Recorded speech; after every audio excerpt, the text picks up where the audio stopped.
ભાવનગર શહેરમાં આવેલી સ્વામિનારાયણ ગુરુકુળ શાળા ખાતે સ્પેશિયલ વિભાગ દ્વારા સાયન્સ એક્ઝિબિશનનું આયોજન કરવામાં આવ્યું હતું, જેમાં બાળ વૈજ્ઞાનિકો દ્વારા અલગ અલગ અભિગમ સાથે મોડેલો રજૂ કરાયા હતા। સ્વામિનારાયણ ગુરુકુળમાં યોજાયેલા સાયન્સ એક્ઝિબિશનમાં બાળકોએ ફન ઓફ ફિઝિક્સ,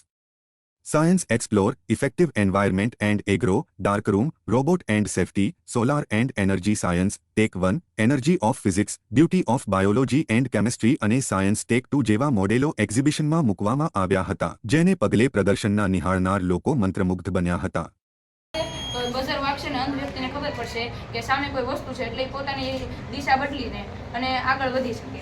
આ ટેપની જગ્યાએ જો તમે અંધ વ્યક્તિની છડીમાં વાપરો તો નીચે કોઈ ખાડો હોય તો પણ તમને ખબર પડી જાય, પણ એની જગ્યાએ તમારે આયર સેન્સર વાપરવું પડે। તો આગળ ખાડો હોય ને તો વસ્તુ વચ્ચેથી વહી જાય, એટલે એને ખબર પડી જાય કે સામે કોઈ વસ્તુ નથી એમ, એટલે રોડ પૂરો થઈ ગયો એટલે ખાડો છે, તો એ રીતે બચી શકે।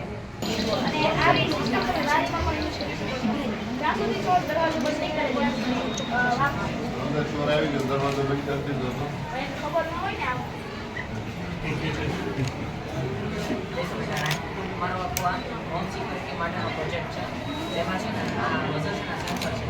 જ્યારે વિદ્યુત પ્રવાહ આપવામાં